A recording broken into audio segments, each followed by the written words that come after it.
You're watching EAC News. Thank you for joining us. The United States has completed its controversial and shambolic withdrawal from Afghanistan. 20 years of effective occupation came to an end in the early hours of Tuesday morning as the last U.S. military plane left Kabul's Hamid Karzai International Airport. The U.S. leaves a shattered nation back in the hands of the very group it went in to destroy.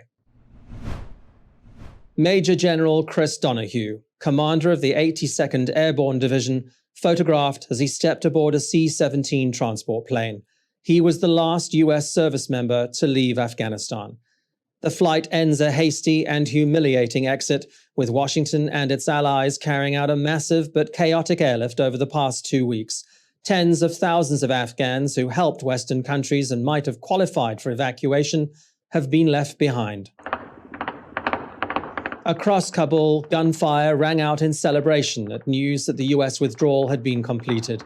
Soon after the final U.S. military flight left, members of the Taliban walked across the tarmac, telling reporters that everything will be fine. But the airport has been left with no air traffic control and remains vulnerable to rocket attacks by Islamic State. All civilian aircraft are being advised to stay well clear of Afghan airspace, at least for the time being.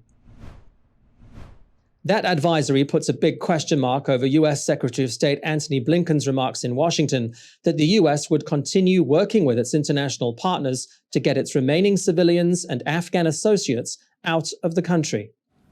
We will work to secure their safe passage.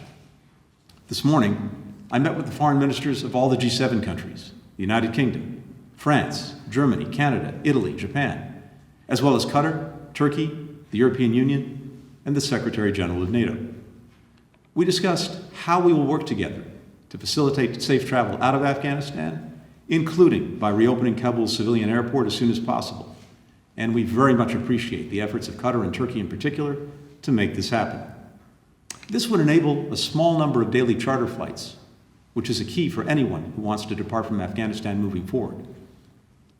We're also working to identify ways to support Americans, legal permanent residents, and Afghans who have worked with us and who may choose to depart via overland routes.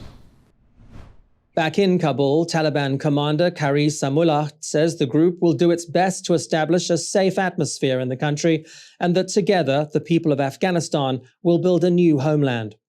On the streets there is fear though, with memories still fresh of the Taliban's previous regime during which music was banned, women were not allowed to work, and girls were barred from education.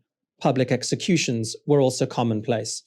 The United Nations says the country is facing a dire humanitarian crisis, cut off from foreign aid amid a drought, mass displacement, and the pandemic. A chaotic occupation may be over, but an extremely uncertain future has begun.